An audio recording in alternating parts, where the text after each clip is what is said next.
morning. I'd like to call to order the November meeting of the Parks, Arbor, Recreation Commission. Let's begin with roll call. Tito Espinoza. Aaron Hutchison. Leif Bissell. Jim Dumont. Randy Brent. The first item up on the consent agenda is the agenda and also the minutes. I'd like to ask the commission to review the minutes and then for a motion to approve both agenda and minutes.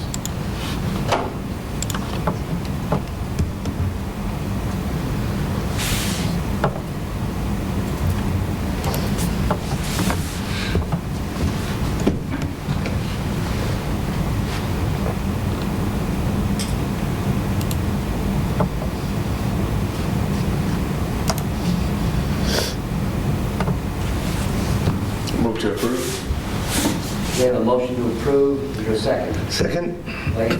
Bissell has seconded. All those in favor of approving the agenda and the minutes of the October 25th meeting? Hi. Aye. Opposed? Hearing none. Today's commission meeting will be primarily focused on presentations from Campfire in the City of Walla Walla regarding the summer camp. Normally, our commission gets to review planning documents, calendars. This should be a lot more enjoyable because it's what it's all about, the children in our community. I'd like to have first up the Campfire Youth Recreation presentation. We have Christy Llewellyn, Monica Boyle, and Shawnee Bingham. You're up first.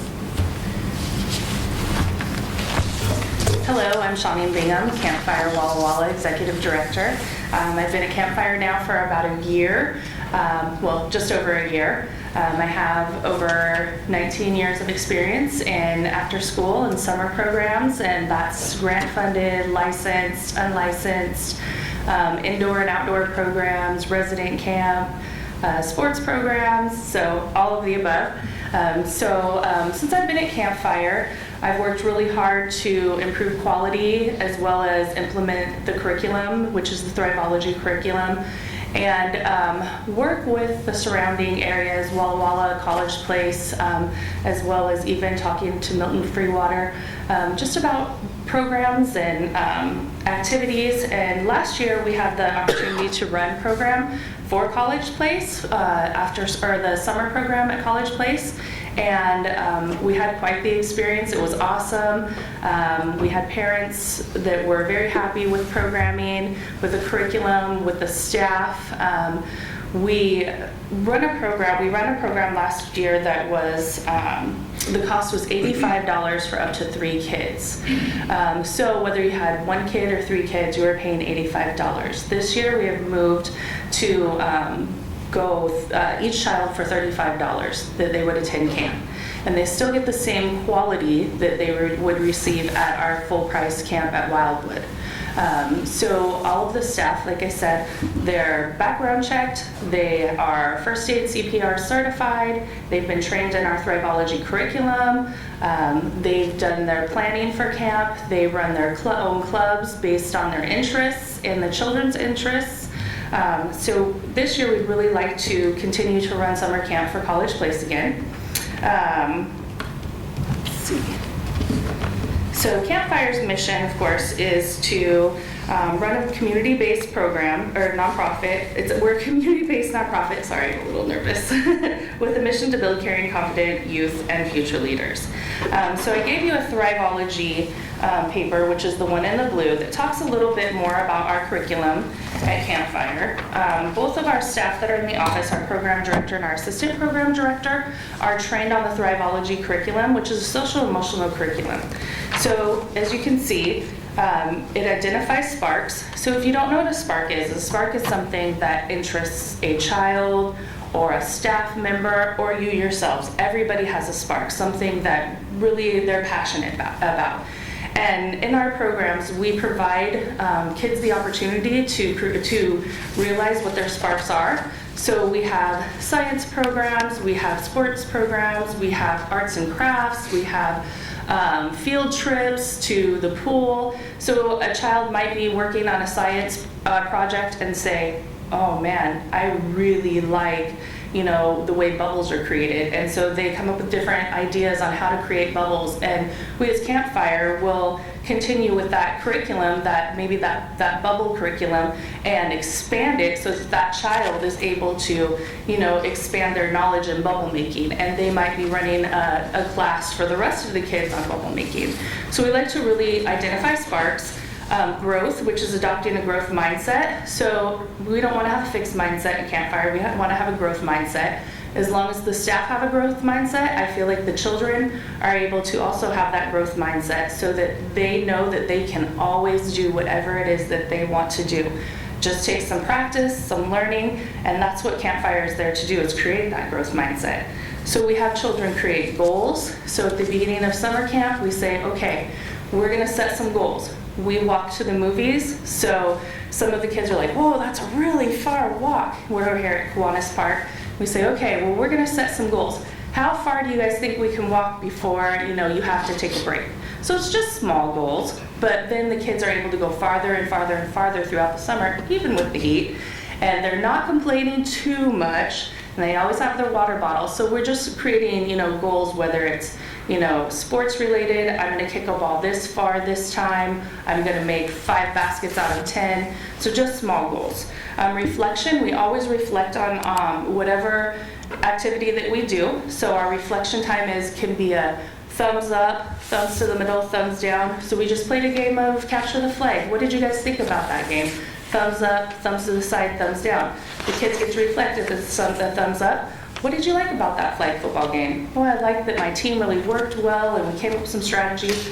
Maybe that kid that said, I didn't like flag football. I just don't like to play flag football. It's too much running. So we just give them the opportunities to reflect on what activities that are being provided for them. So you can see there's a little bit of research for the Thriveology. 19% of Campfire youth reported improvements in their confidence to resolve conflict.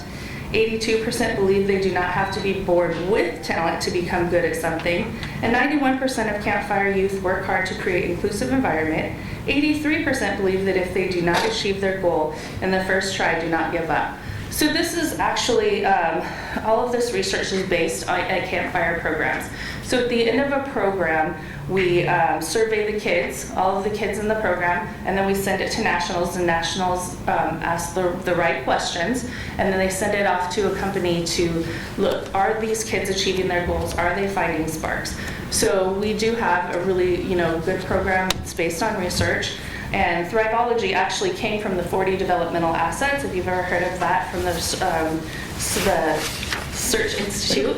And so it was based on that, and 40 developmental assets basically was, it's what children need to be successful in life. So a safe community, safe and caring adults, excuse me, it's school, education, feeling safe in their environments, basically.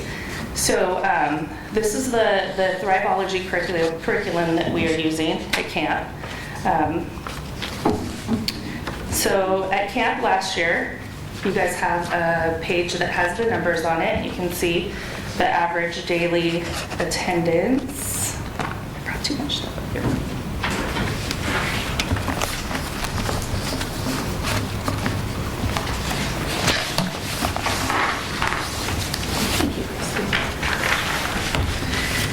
So the average daily attendance last year is we had 45 children enrolled, and there were 22 children per week average. When I pulled the numbers, I was looking at what it kind of looked like from the year before. So the year before, I was not present, and there were anywhere between 3 and 12 children present at camp. So we have definitely doubled and tripled our numbers from the year before. And I think that came with the marketing that we did.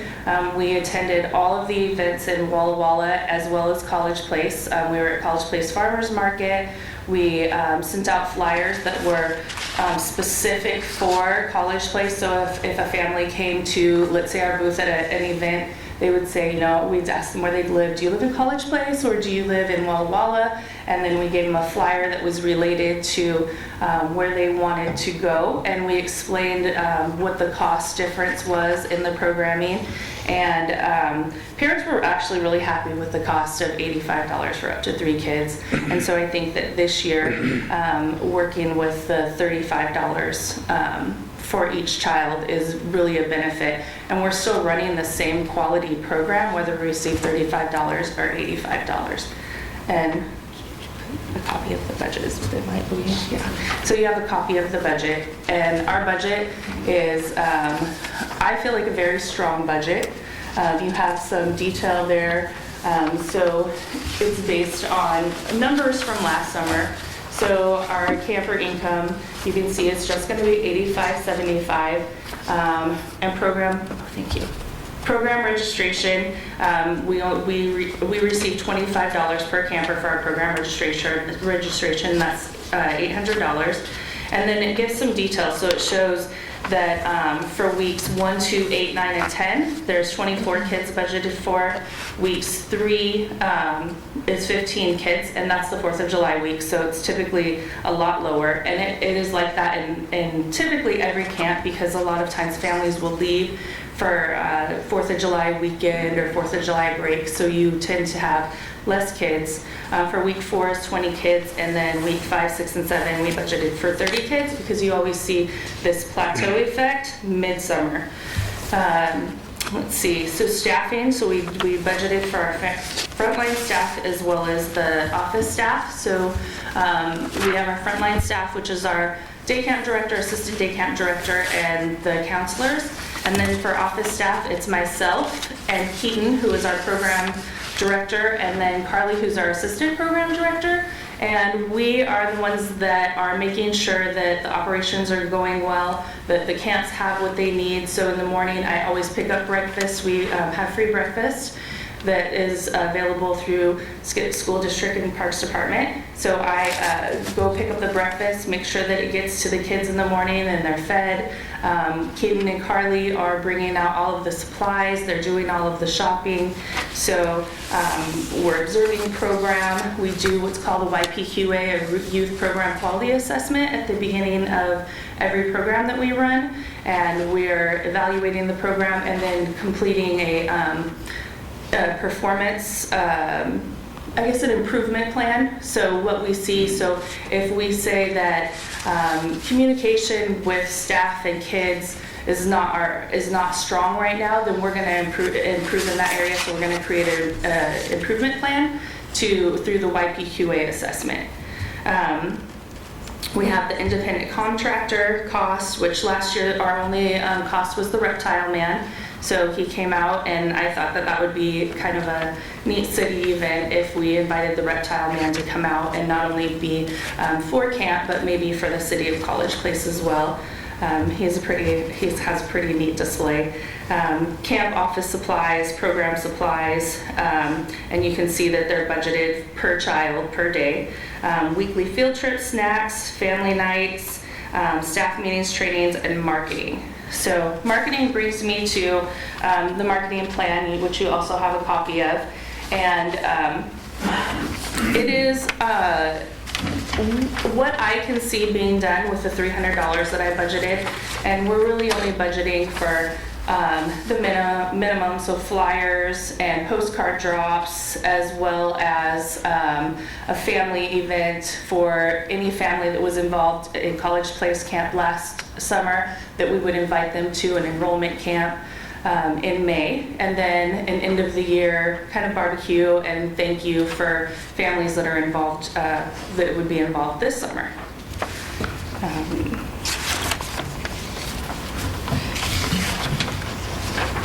So the other programs that Campfire runs is our licensed after school program, and we are in 5 of the 6 schools in Walla Walla School District.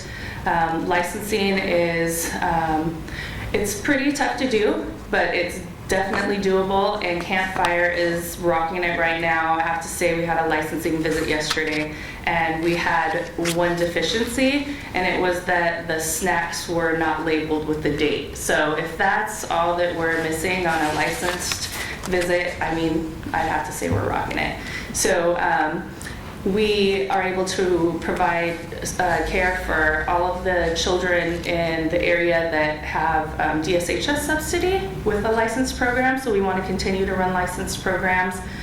We also plan on, we have more money to provide kids with scholarships this year, so I wrote it for a grant for scholarship money. So last year during summer we had 15 kids on scholarship at our Wildwood program, and we're able to provide more scholarships this year.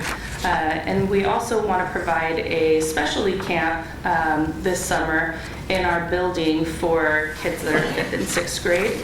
And that would be 4 weeks. We want to do cooking, explore Walla Walla, arts, and theater. So we're pretty excited about expanding some programs. Does anybody have any questions about what we do? I have a question on licensing. This is an unlicensed summer camp program. What would be the advantages to becoming a licensed summer camp program, and what are the hurdles to accomplishing that? Okay, so that's a great question. So in order to be licensed, we would most likely need to have an indoor space that we could be licensed in. So it would be, let's say we were at Davis because we have Kiwanis. So if we had a licensed space in Davis Elementary, we could be indoors as well as implement like the outdoor day camp curriculum. So our hours are 7:30 to 5:30. So we could be in the building for wraparound care. So that would be 7:30 to 9. That's what we call our early morning drop-offs. And then from 9 to 4, we run our summer day camp program. So that's all of the activities that we provide, the field trips, the program, like we have weekly themes, so all of the program activities that match the weekly themes, our swimming, all of this is through the week. So we could do that outdoors from 9 to 4 and then go back inside the program, area, the licensed program area. And so that would be an opportunity for us to have a licensed program during the summer, is if we had an indoor space. The other option would be ACA accreditation, but I don't believe that having the ACA accreditation in the park would be feasible, just because it's not our own space. So ACA is the American Camping Association accreditation. What does DHS reimburse on a weekly level? So currently we just have reimbursement for after school, and their reimbursement is $12.48 per day. For a full day program, since I haven't billed for a full day, but I believe that it's $24.50, close to there.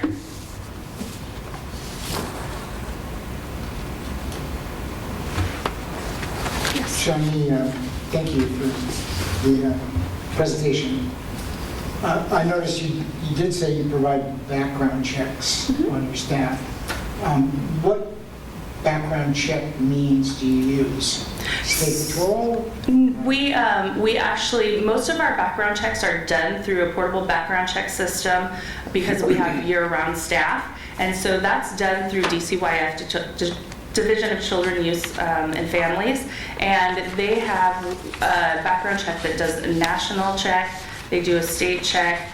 They check the sex for sex offenders. They do your full fingerprints, so you are not able to be cleared unless you've had your fingerprints ran. So that's what we typically use for all of our licensed care.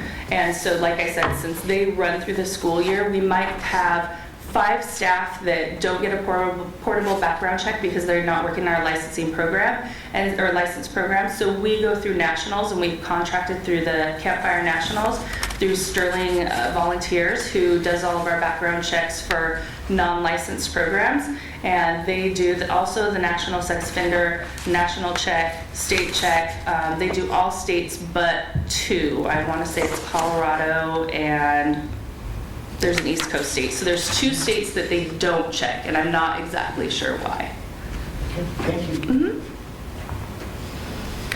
I'm sure it says in here somewhere, but what are the hours of the summer camp program? Oh, right, 7:30 to 5:30, Monday Okay. through Friday. Okay. Yeah, and then we start, like I said, we start our camp day at 9 o'clock, so they come in, the kids come in for the early drop-offs from 7:30 to 9. They get their breakfast, they do tabletop activities, connect with the staff, and then they start their camp day from 9 to 4, and then 4 to 5:30 is our the other piece of wraparound care, where they receive their snack and do tabletop activities with the staff. So is it 35 per child for that entire chunk of time? Okay. Yes. So, Great. go Sorry. ahead. Go ahead. You're- No, I was just going to ask, on your budget, what I don't see in any of the written proposal is what you're asking from the city of Collinsville to cover, if anything. So that's why United Way steps in. So United Way would, if the city of College Place would put $14,000 towards this program, then United Way would match that with $14,000. Okay. The budget last year was just over $19,700, I believe. The city of College Place with grants gave $6,000 for that program, and United Way paid the rest of that. That was kind of related to my question. Oh, but okay. my question, first, wonderful presentation. I can tell your energy has a really great impact on this program and everything that you do. So thank you for the presentation. Thank you. And I'm curious if, we're in a position to help and support your program that you're doing, and it's really great.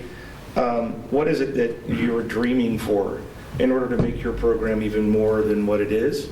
Where do you see this program in 5 years if you get what you want? Maybe you could say just a few things about that. And if you had a little more money for one thing or another, perhaps marketing, do you see an increase in the number of kids that would take advantage of the program and would somehow help what you're trying to accomplish happen better?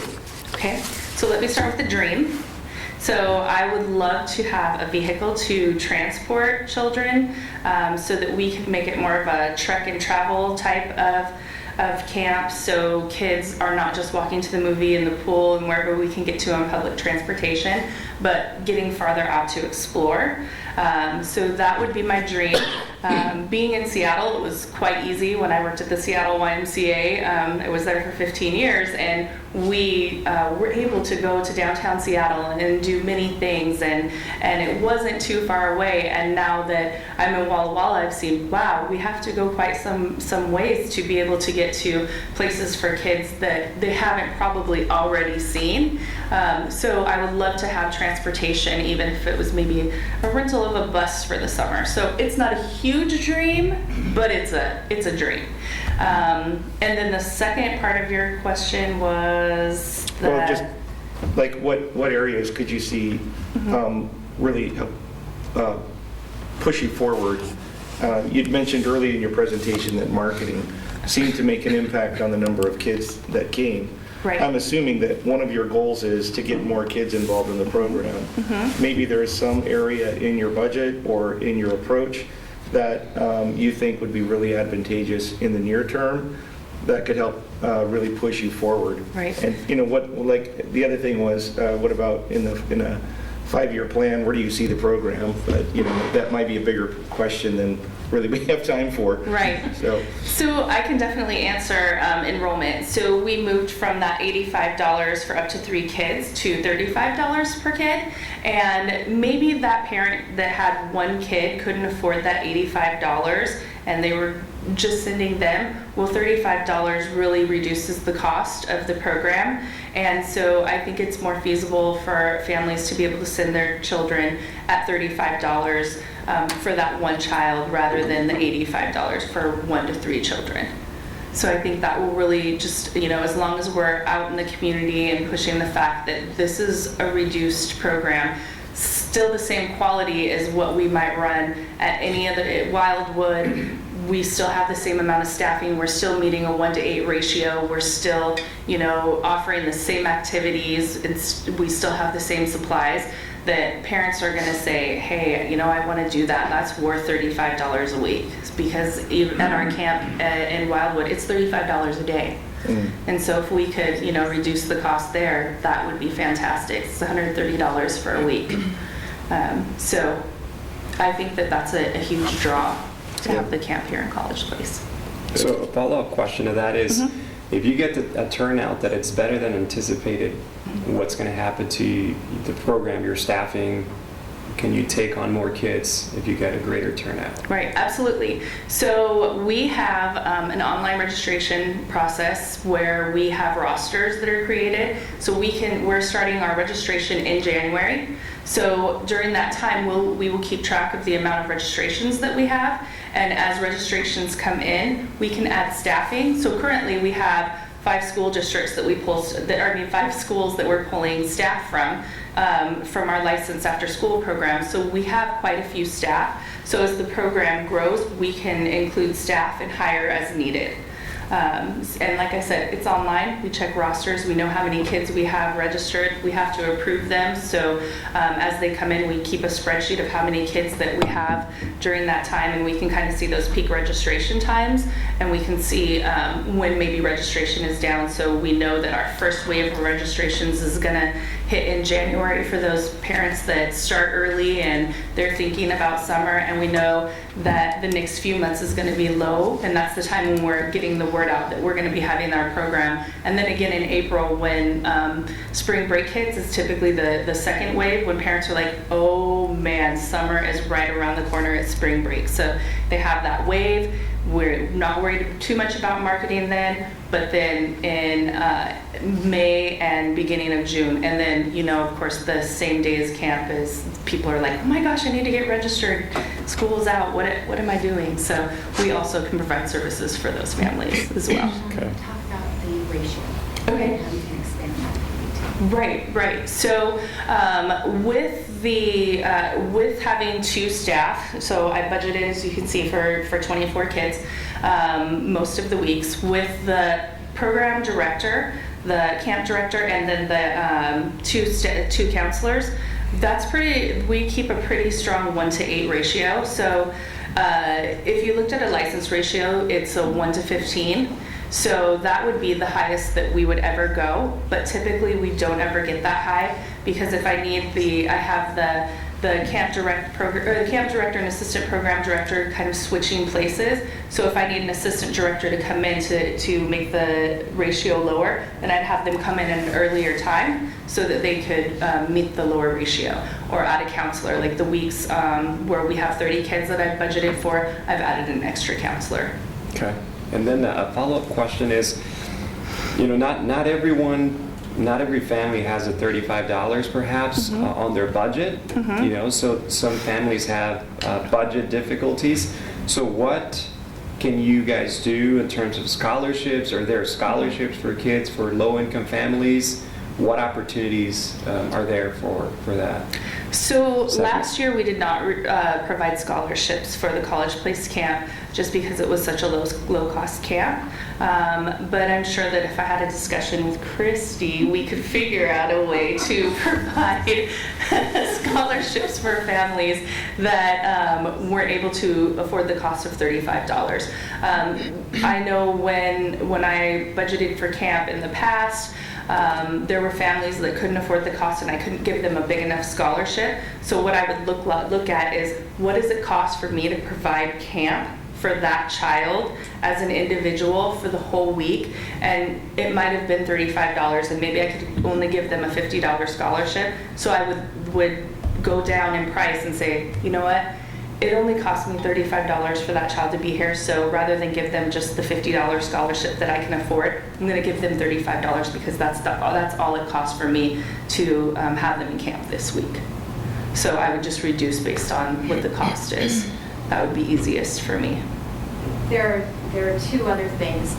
Shawnee budgeted $22,453. So she can increase staffing based on that. So if we both agree that it'd be $14,000 match, then she's got a little bit of cushion to hire extra people. And I think on the other sheet, which it's a full price, if they were paying $130 per child, it actually almost breaks even.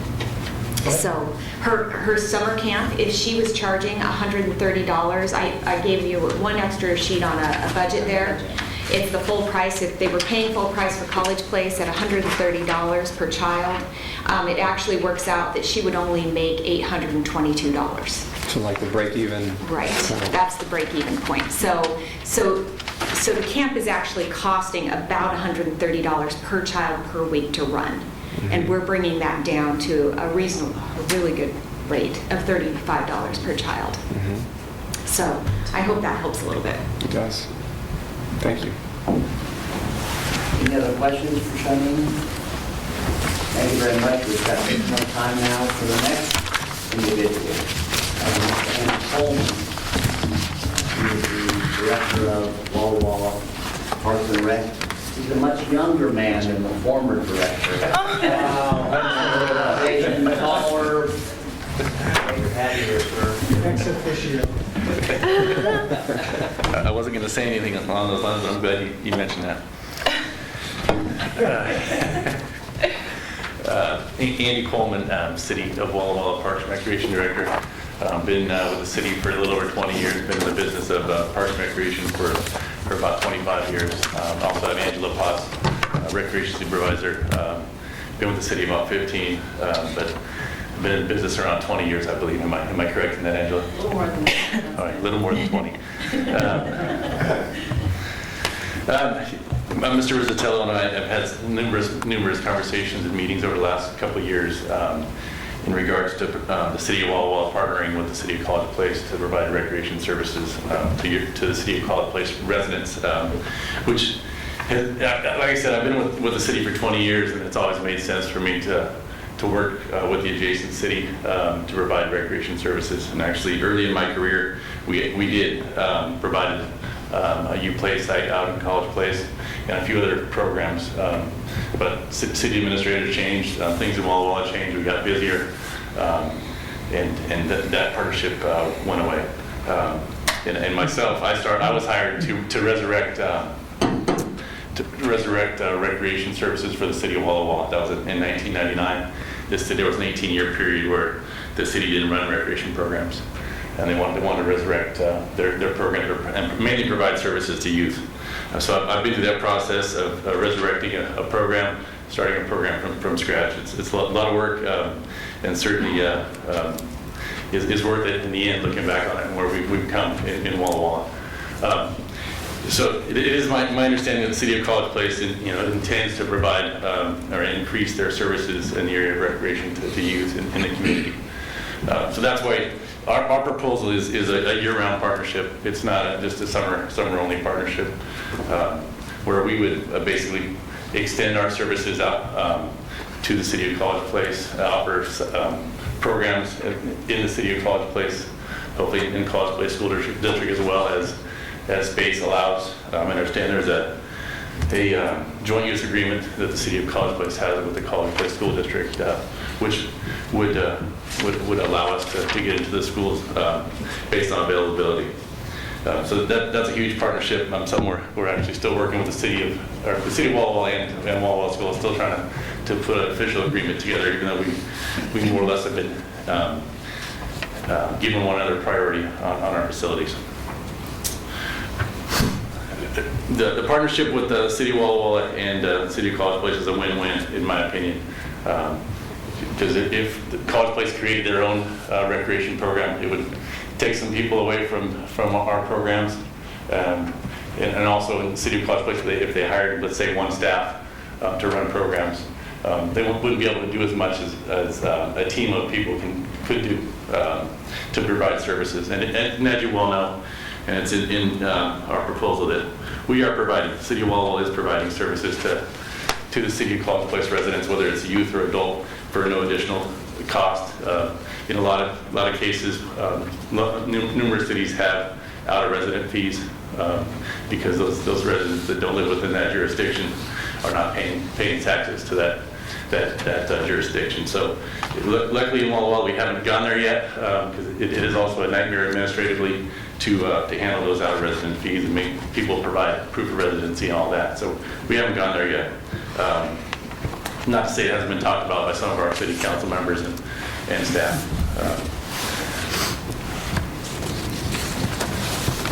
So we have 3 full-time recreation staff as part of our operation, in addition to administrative staff as well, that can help provide programs. It's not that much of an additional burden. I mean, actually is fairly easy to accomplish. We're running a college, or say a soccer camp inside the city of Walla Walla. To add another camp, another site location in the city of College Place is not that difficult to pull off. And I know from what Mr. Rizzatello said, the desire by the city of College Place to have programs that are easier for families to get to, and in some cases youth could walk to, is desirable. Right now, we don't run any programs, well, with the exception of some youth sports that are housed out in the city of College Place. So we could certainly offer some pickleball lessons, some youth sports camps, art lessons, and a lot of that would be negotiable based on what you guys and what the city of College Place believes the needs are. But certainly that's not that difficult for us to partner with the city of College Place on to make happen out here within the boundaries of College Place. Again, I think if the city of College Place were to create their own recreation division, eventually I think it wouldn't be the best for our 2 cities in the area of recreation. It wouldn't be the best for our citizens if we didn't work together. So if you look at the handout, I believe Mr. Rizzatello shared our proposal with you, which is the first page of this document. So what would we provide for the cost that we proposed? Which the proposed cost is $93,282, and I'll get into a little explanation and some math on how we got to those numbers. So for that dollar amount, we would provide a free recreation program during the summer for those ages 7 to 12. It would be open Monday through Friday from 10 a.m. to 3 p.m. We would also provide free meals, free lunches as part of that program. Other potential programs, like I mentioned, some sports camps, pickleball lessons, other camps and programs based on the needs. Also art lessons, things along those lines. We'd also continue to provide opportunities for youth to participate in our other programs, to make an additional effort to make sure the City of College Place youth are on the same team to the best of our abilities, and also make sure we provide practice locations in the City of College Place to the best of our abilities. So how did we get to the cost? If you turn to the second page,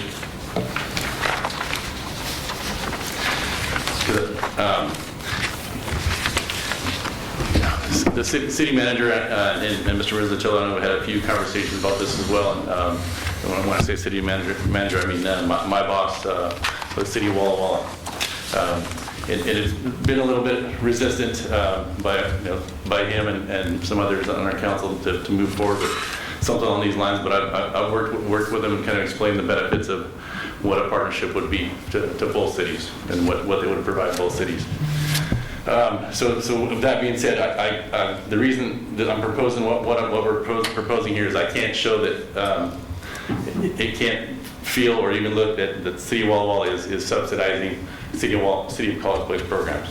So if you look at our detail here, it says City of Walla Walla recreation budget for 2020. You can see what our total revenue is projected for 2020. That's $317,600. $317,650, with the expense of $611,540. The difference is $293,894. So that's the subsidy that the City of Walla Walla taxpayers are providing in order for us to provide the recreation services. Keep in mind, this is just our recreation division. This doesn't include our parks division or our facilities division, which is within the Parks and Recreation Department. This is recreation only. So if we take that number and divide it by the population of Walla Walla, 34,240, that's an $858 subsidy per resident. So we took that number and multiplied it by the City of College Place's population of 9,590, and that's where we get to the total of 82,282.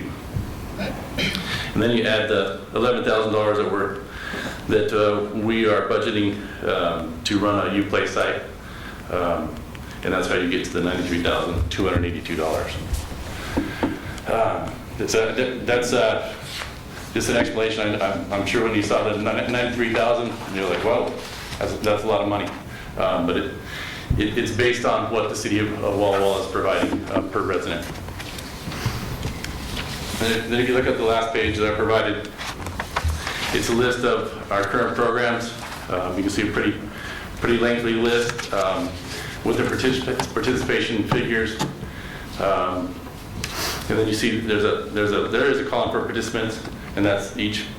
That's the number of people in the program, and then the visits is the number of contacts we have with those individuals. So if it's an 8-week program and the individuals come twice a week, there'll be 16 visits per person, if that makes sense.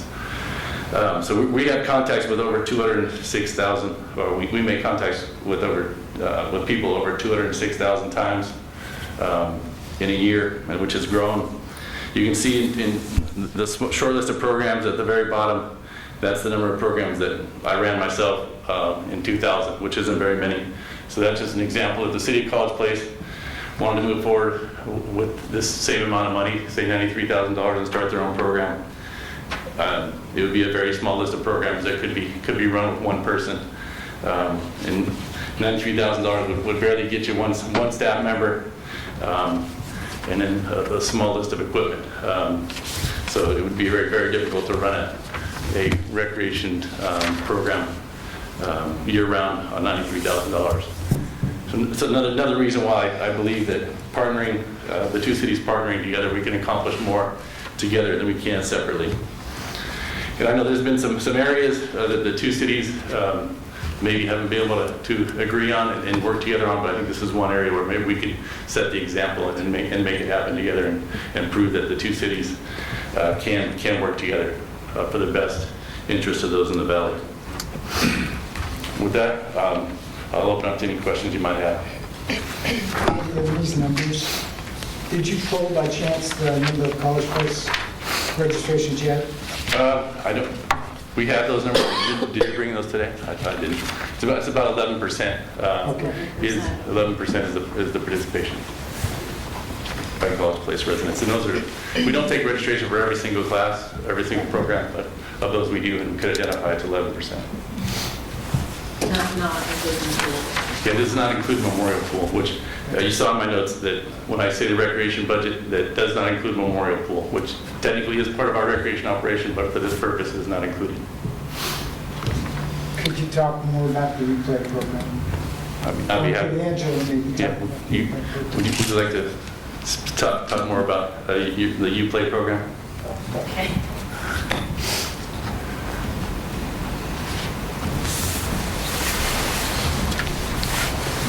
So the Uplay program is a free program, and it's a drop-in program that we provide 5 days a week for the children in whichever area of town that we're offering it. Right now, we're offering at 3 different locations in Walla Walla, and it's from 10 to 3 o'clock in the afternoon, and it's provided for ages 7 through 12 years of age. We provide different activities throughout the day, so anything from arts and crafts to sports, and we also have guest speakers that come in. We do not do field trips, primarily because it is a drop-in program. We have kids that come throughout the entire day based upon availability for when those parents can maybe get them to the site. We like to be able to be there on site for the kids as they're coming to the site. And the other part of that is some of the kids don't get permission always. A lot of the children that we deal with are very low income. So it may be that we can't even get the parent to, it's really hard sometimes to even get them to sign a registration for the child to come to the program. So we don't want anyone to feel left out if for some reason they cannot go to a field trip because mom or dad or whoever's caretaking them did not sign that permission slip for them to be able to leave. So we bring field trips to them. That's how we kind of overcome that situation. We have lots of volunteers throughout the summer that help out in each of those programs as well. It is an opportunity for teenagers to get involved in the program. So we have them come in as junior staff and start learning how to not only to operate the summer camp in general, but to help mentor the kids and just act as role models. Most of those junior staff then become full-time staff once they get old enough or once they've established themselves as being able to take on that responsibility. So so I guess not only is it an opportunity for young people to be involved to attend the program, but it's also an opportunity for them to see that at some point in time they can then give back to the program. So it kind of comes in full circle. Most of the staff that I have currently were all involved in the program when they were younger at some point or another. And then they can also then share those stories with younger kids about how they were once in U-Play as a participant and now they're a staff member.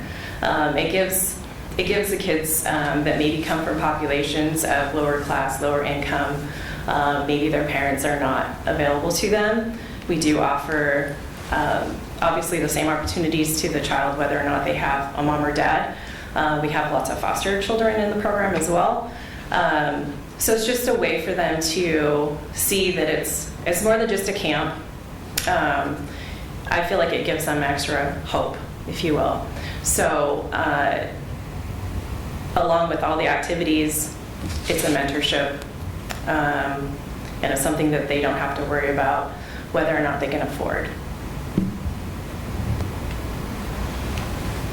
What is your ratio, staff to kids? So I try to keep it 1 to 12. Like I said, we do have a massive amount of volunteer staff as well. So it's kind of a small team at each location. As far as, I would say comfortably, we go through to 18. I do have staff that I hire to be floater staff. So depending on where the numbers are, because it is an open drop-in program, I have to rotate every single day. We have to rotate staff around.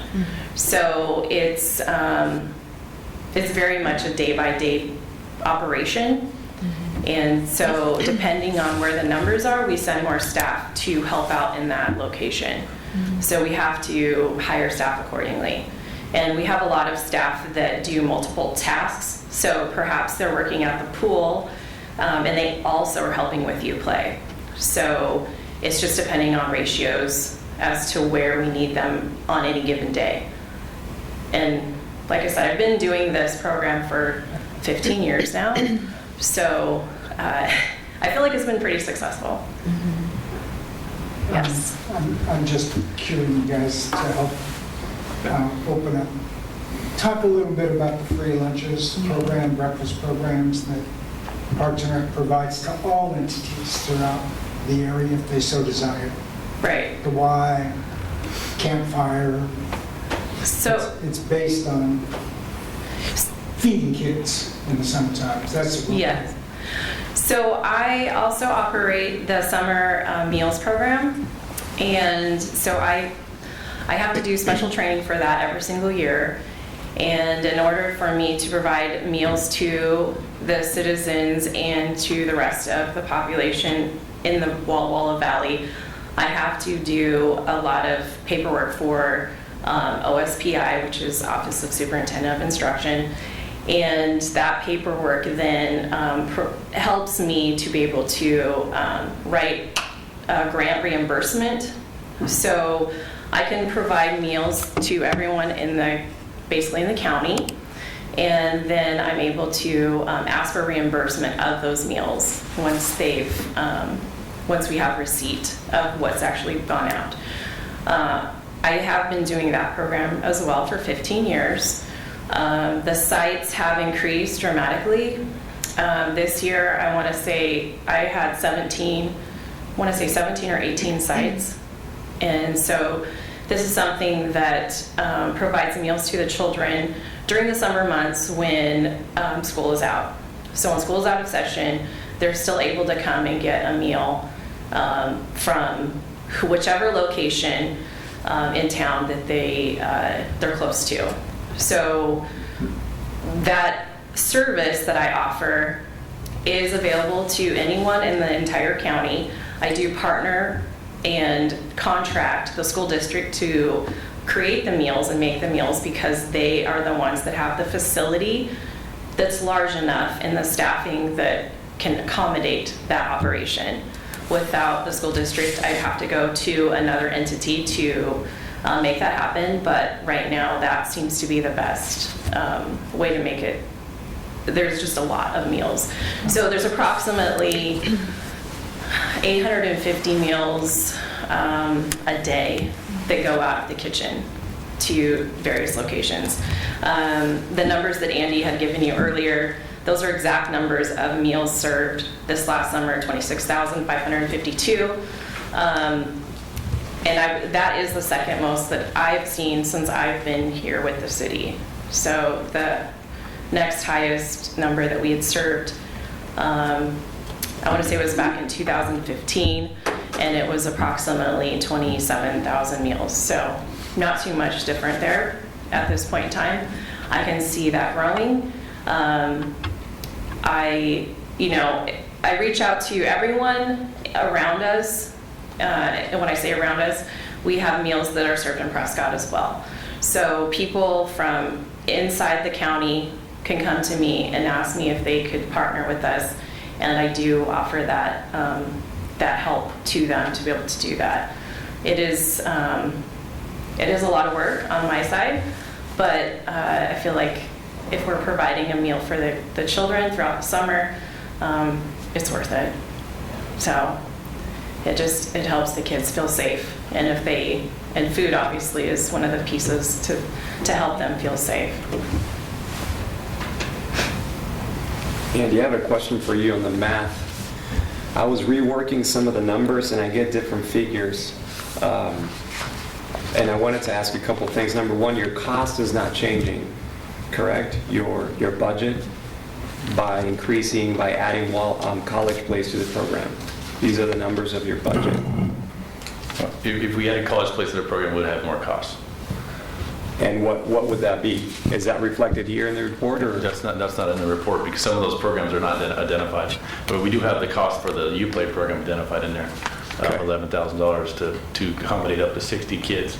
But as far as other programs, those are not identified in detail yet. I mean, we listed some ideas, but so you want to work with the City College Place on what those would look like. Okay. Because as I look at the difference between your revenue and expenses is $293, which is subsidized by Walla Walla residents, 32,000 people. So it comes out to $8.58 per resident. So you're then taking that number and adding it to the population of College Place, which is the 9,590. And my concern is that more people are going to subsidize the program. So 34,000 plus the 9,590. So that equals 43,830 residents that would subsidize the difference of 293. So if I divide that number and the difference, I get a total of $6.69 per resident. I hope you're following my math because I'm throwing a lot of numbers. I believe I am. But if we include the College Place in an additional program, that's going to increase expenses. So that math is yet to be worked out. And if I'm following you correctly. Yeah. I see where you're going with that, but yes, those are going to be additional costs on our part. And there's also some costs that aren't reflected in here, say our HR costs, my times, there'll be some oversight necessary. That's not reflected in here. Our finance department, there's other admin costs, our costs for our computers, the overhead for our building and facilities to administer the program. So there's a lot more cost that could be reflected in here. This is just, our best attempt to show equality, I guess, in providing the services. If we were to extend it to City of College Place. Sure. Because from a stewardship perspective, I mean, we got to look at after the tax dollars are being utilized. And under the math that I'm doing, I mean, we should be looking at $64,000 for the program plus $11,000 for the UPlay for a total of $75,000 under the criteria that I just mentioned. Subsidizing the two numbers, College Place and Walla Walla subsidizing the 293 based on the numbers that are here. I understand how you look at it. Yeah, but I think there's some negotiation, some additional discussions, and we could reflect some additional expenses in there as well. I mean, the more programs mean more cost. Sure. I just want to, the way this is, we're looking at this is very linear, that for a person within this region, this is an X amount of money. If, I work with manufacturing, and there's rules of scale at work. Many times when you're manufacturing something, whereas there's, as you increase in quantity, you don't get a linear increase in cost. If there is a way to, we really appreciate your time coming out, and we really would like to partner with Walla Walla. And if there's a way we could figure out to bring the two expenditure sides together, it would be beneficial, I think, for both communities, as you've pointed out. If there's a way to help bridge that gap, maybe by looking more at real costs rather than where we are with individuals, and looking at how it scales, maybe there's a way to find a middle ground somewhere. The bottom line for us is that it is a lot of money, and we're trying to figure out how to make that work. Yep. Right, Michael. Yeah, and the one thing I will add too is, since the time of the initial discussions over summer as far as room in the budget, based on the fact that our online sales tax remuneration for some reason is nosedived, and I'm not exactly sure why at the moment. And then the way police union Because I moved out negotiations. of town. He moved. Well, and then Already moved out. and then the way police union negotiations ended up, there isn't the amount of room we thought there was. So that there's a little over, I would say, like 40 that could potentially be purposed for it. But between what ended up happening with union negotiations and also the revenue streams I'm seeing tick in for Q3, the revenue picture has changed a bit that we have to be cognizant of. So. If I could further just touch too on part of our plan with the additional, if this were acceptable to College Place, was to use the funds to hire different additional admin staff, probably be part-time, to help us provide additional programs. So I can see where you're coming from. When we can get the nuts and bolts of this and talk more and more details. This was our first stab at an equitable approach, we thought. And I might also add that we do, I mentioned there's some fee-based programs which we provide.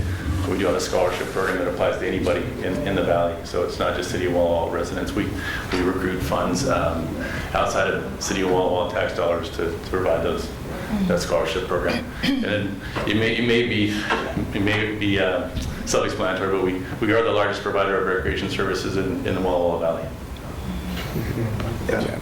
And didn't mean to grill you by any means, but just from a cost transparency approach, to be looking at the numbers. So thanks for that. You bet. I've got a question on your budget. You kept the pool out of the budget, but you kept the pool visits and attendance in your staff, why did you, I know the cost of running outdoor swimming pools, and I'm sure you heavily subsidize.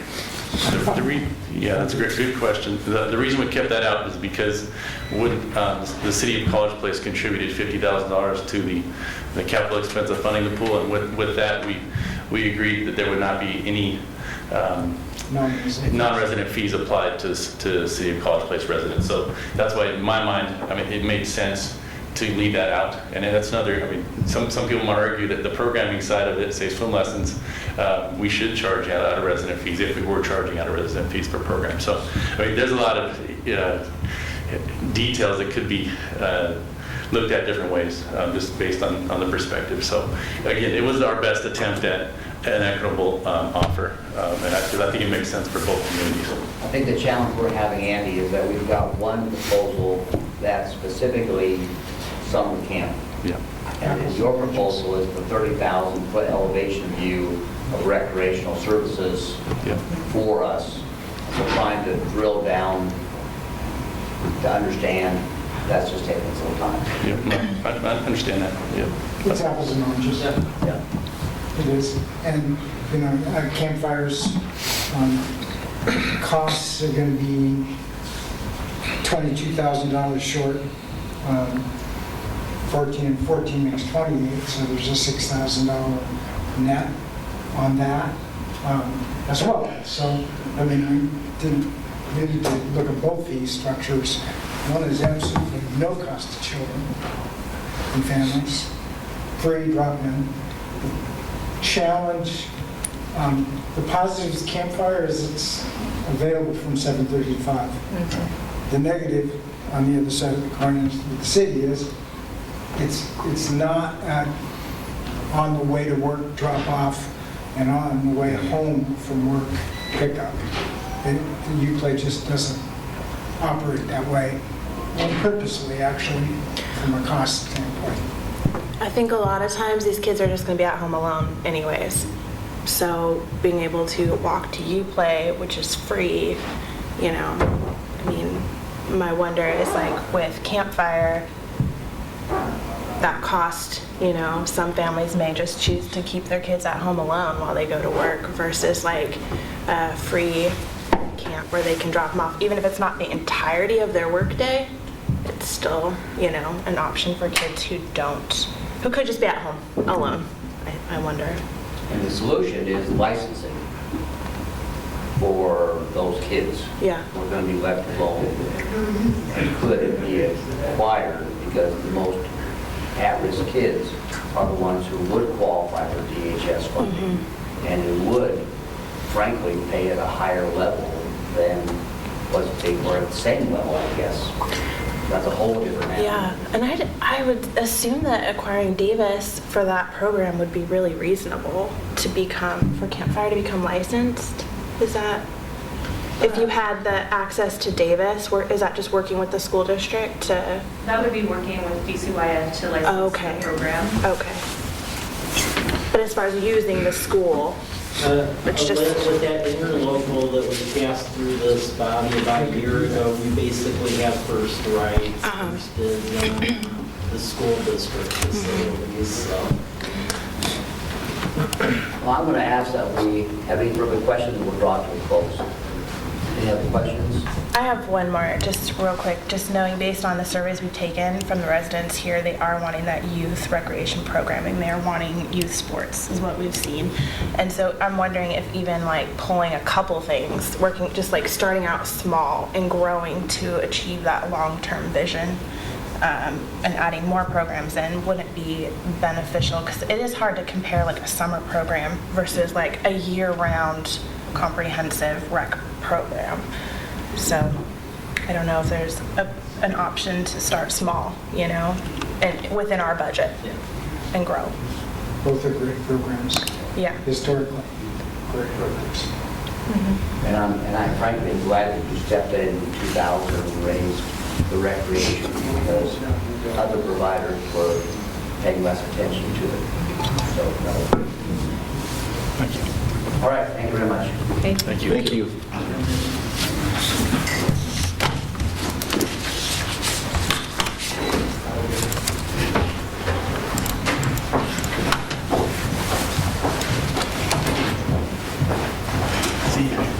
guys. Now I remember our conversation. I was trying to get a hamburger out of that deal, I never could get one. No, you didn't. I think I specifically told her not to do I that. have. Thank you. Bye, Mitch. The chicken sandwiches are pretty tasty, so. I never got chicken sandwich either. You gotta have a little kid you can take a bite off of their sandwich. I don't know, we're gonna run out of time here, we're past 5 minutes past our allotted time. Do we have another few minutes to stay in committee? Yeah, that's a lot to unpack. Yeah. It is. Can we discuss it on the next board meeting internal discussion? Do we have time? Well, I mean, as far as the MOU with Campfire, in order to get that before, like, council and get it approved, I would need a decision relatively soon on that one, because the last meeting of council is like around December 10th. We don't have time to wait until. So, wasn't it 5,000 we provided last year? Yeah. But then we end up giving an additional 1,000 because Valley Camp stopped operating, so it was to fill that void when that stopped, so.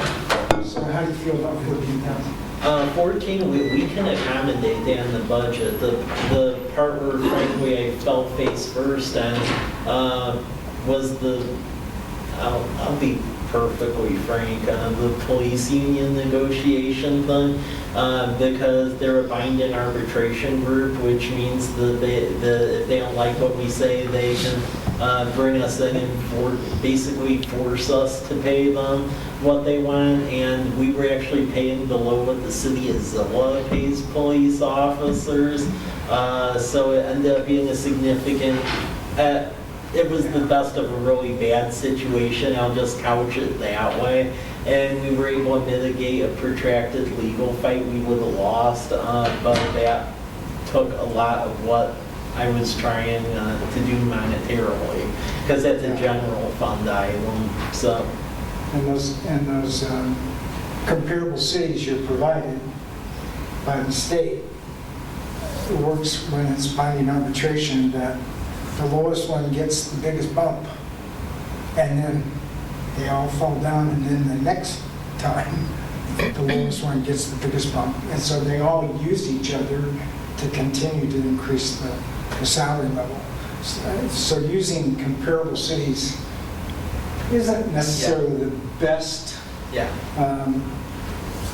determination on what union employees should get paid. But just so you understand, going into this though, that did change the revenue picture quite a bit, because I came in with a certain perspective, and then the further we got into this, the more I realized where the writing on the wall frankly was, so. So that means, $100,000 additional cost, you think? Oh yeah, easy. yeah, so that's exactly where I was going. So Yeah. more cost for you, so less Yeah. money for other areas. Exactly. So that was the issue. So we really sharpened our pencils, and luckily with what we were able to still find, there was like about a $40,000 pot left for stuff. For discretionary type funding, so I mean, for the 14,000, we easily can accommodate that, no problem. But as far as taking the leap, as far as thinking that I can get like 93, I mean, first of all, the math on that, I wanted to work with them a little bit more on, because the more I was crunching, I have my own sets of questions, but it's also that increment that we thought existed is getting taken up by what happened. It just seems to me that Andy's focus, Wall's focus is working with the city of College Place. It's his primary focus. Campfire's primary focus was ground level. And I believe that part of the discussion with College Place Wall should be had at the city council level, the city manager's level, if that's the direction we are going to go as two communities, And our focus should be on what can we do best for our kids under parks, Arbor, recreation. And let the two cities work out MOUs on the 30,000 level and let us focus on summer camp. Us doing some sort of inter-agreement, though, I think you're going to be looking to us as to what the sentiment is. Yeah. But if this is a negotiation, then the ball's in our court. Yeah, I agree. And if we are able to come up with a number that does work for us, Yeah. that might be the next logical thing to Yeah. do. Yeah. And, just say, this is what we can afford. Yeah. We're trying to be generous, and if we work your math, and, I mean, to me, just I'm thinking about print jobs, right? Yeah. I mean, I know they're totally different, but when you have a certain amount of setup cost, when you get up in higher quantities, they don't cost the same as they did at No. lower quantities. And if you've already got a program that's rolling, if you can add, let's just say, what would it cost if the population of Walla Walla increased, the whatever quantity, number of people is, for a college place, 9,000, was it something? What would it cost for the city of Walla Walla to fund their program? Would it be the same, $93,000 additional? I don't think it would. Yeah. So, Well, and like my issue is like, just give an example, like with our school enforcement officer that we help pay for. We split 50-50 like on the salary, but as far as like overhead for administration, for him to keep his certifications, for the Right. police vehicle, for the trainings, like the city like pays that because that's Right. like part of like being, a police officer. So I think there needs to be some retooling as far as how to split some of the back end stuff. I mean, I'm not denying that it's there, but to go apples to apples on the proportion, I think is a little flawed. Is there a way to do campfire for summer programs, but then like do a la carte programs with we have those gorgeous pickleball courts. Can they facilitate some pickleball lessons for us? How much? I think what would be a decent motion or concept would be to do the MOU with Campfire United Way, because I do want to secure the funding with United Way so we don't lose it. But then also direct me to get into negotiations with Walla Walla and maybe a la carte program. They're so separate. They're so different See where with to their go offering. from there. Yeah. Because there would be time to try and negotiate stuff on the a la carte side. It's just I know for United Way's budget, and then because Campfire's finalizing their budget, I have to give them a level of certainty. Otherwise, that money's probably going to end up going to Athena or one of the other places that's begging them for rep help. Yeah. So. With just the summer program coming from a parent's standpoint, it is a rich, it's a good program. Like they have models they're following. You Play with their drop-in is a great program, but it is more like, let's just hang out and play games and here's some crafts on the table. And it's definitely, their model for running their campfire program is very thorough and they have goals. And it just, the Thriveology focus, it's so good. So if you do have the money, if you're not, if that's not an issue for you, that's where I probably send my kid. If I don't have the money, I'll drive to a Walla Walla park and drop my kid off. So I don't know, but campfire was really impressive. So I'll say that, perhaps this is the campfire is a short-term Yeah. thing on the list, and the City of Walla Walla Parks and Recs would be like the long-term end game for us to go into. What do you guys think? Well, I don't want to worry about long-term. I'm sorry, Jim. Catch up. I have a recommendation. Yeah. I would say for this year, again, continue with Campfire, but they've got to advertise scholarship availability. For sure. That really worries me as a past resident, and those kids that don't have the money, they're not going to come for $35. No. They're not going to come $35 a week. That's what we find in all the statistical data about children in low income, just says they stay at home. And that's not what we want, unsupervised. So I would say, I think we gotta have them take that $6,000 Yeah. and put that towards scholarships, Yeah. I agree. if that makes sense. Advertising it and helping And then- people fill out those scholarship Then I would say, applications. continue to negotiate with the city of Walla Walla, but include the parks maintenance side into it. And the reason I say that is because the park maintenance level in College Place is much different than the park maintenance level in Walla Walla. And all you have to do is go to Lions Park and watch a soccer game, kids soccer game. The ball goes about 5 feet, no matter how hard they kick it, because the grass is so long.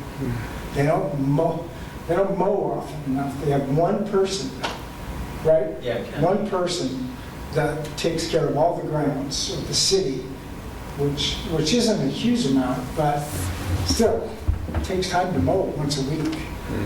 And either the mowers are set too high, or cut, or they're not doing the right agronomic treatment to the turf. So I just say, keep that in your pocket too, Okay. when you start negotiating with them. Because I would really hate to, there's been so many barriers between Walla Walla and College Yeah. Place So one more. for years and years and years. The one thing I'll give myself credit for, I've kept non-resident fees quiet, basically,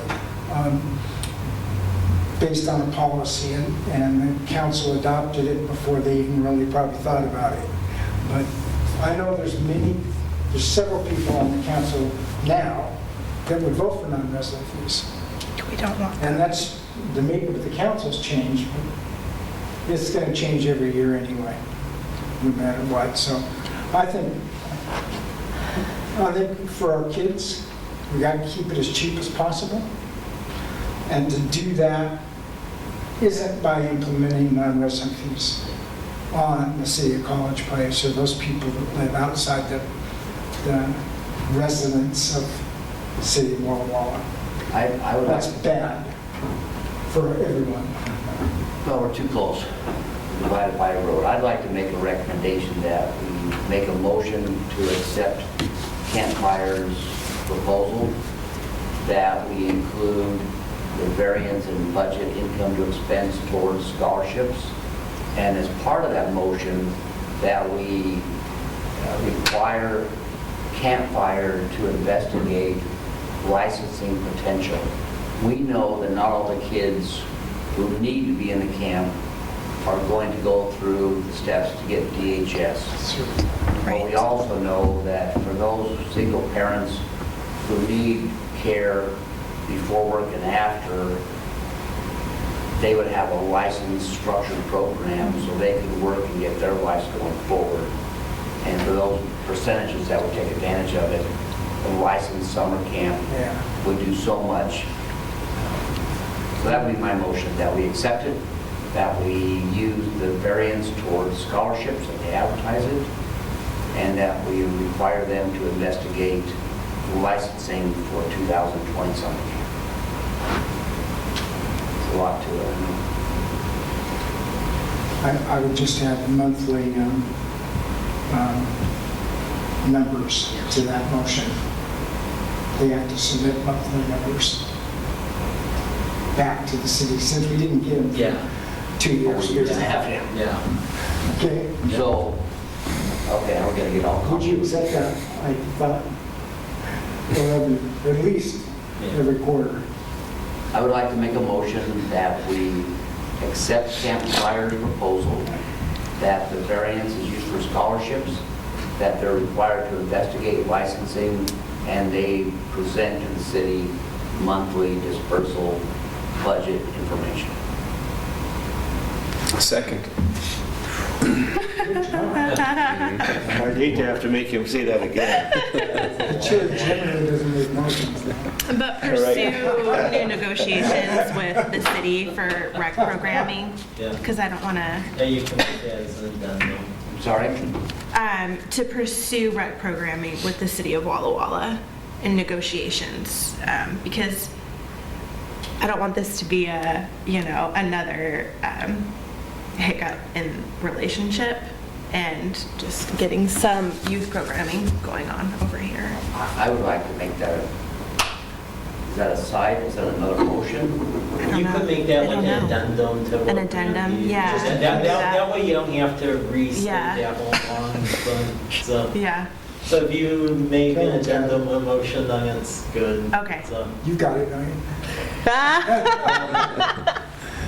I'm gonna have to listen to the minutes. yeah. Pursue recreation We're program. advising you to Yeah, exactly. continue keeping the door open. Yeah. We have a motion and a second. Tell me the addendum again. Okay. Pursue recreation program negotiation with the city of Walla Walla. Is that? Okay. Yeah. And we have. Do I do a third then? You can just say a second. I second that, Okay. but it feels like it should be a third. Yeah, basically. It's been moved and seconded. Any discussion? All those in favor of approving the motion, say aye. Aye. Aye. Opposed? Hearing none? Okay.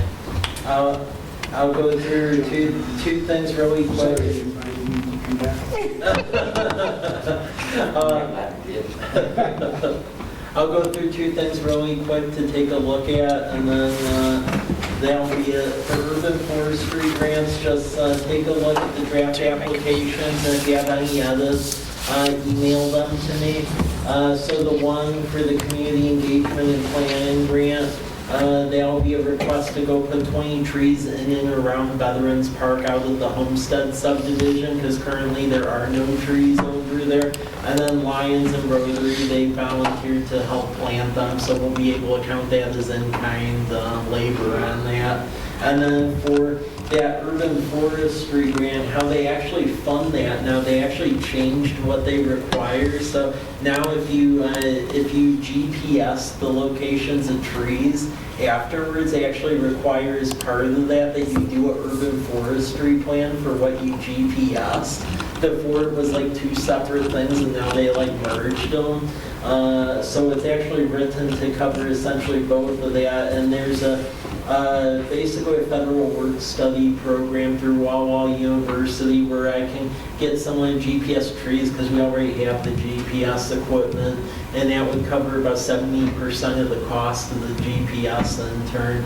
And then it would locate trees in city parks and then also arterial right-of-ways. The idea is the next time they do grants, we could then start doing neighborhoods of local streets, but just in my experience, it's going to take a while to get all that done, especially if you want other people to pay for it. So that's what this grant is, to deal with arterial collector rights-of-ways and then the 4 parks. And they'll be for just shy of $20,000. So take a look at those grant applications. If you have any other things that could need that you'd like to see added in there, let me know, because I'll get them shipped off in December. And we would be notified in January 31st for both. Yeah. Yep. Excellent. Yep. The only difficulty with that Yeah. is getting an intern who has the intelligence to know what tree is tree. Yeah. Open public spirit. Yes. Yeah. And we ended up having to send our arbor staff to do it, because we only got half a job. So, just as a warning. Okay. I'll see what we can do on that. But If you're training an arborist, they should come see the placard on my silver maple first, to make sure that they understand. Let me see, is there, Yeah. Moving on, Winterfest. You like my lad? Yeah. I loved it. So then with Winterfest, just giving you a heads up about that, that's actually coming up, believe it or not, in like 2 weeks already. So that'll be on Thursday, December 5th, 4 to about roughly 7:30-ish p.m.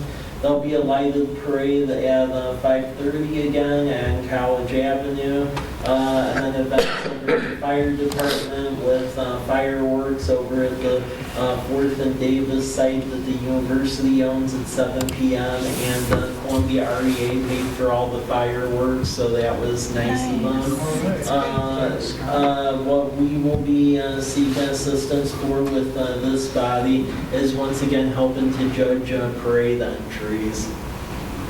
So if you call, get there earlier before the parade, I would say roughly 5 p.m.-ish or so, and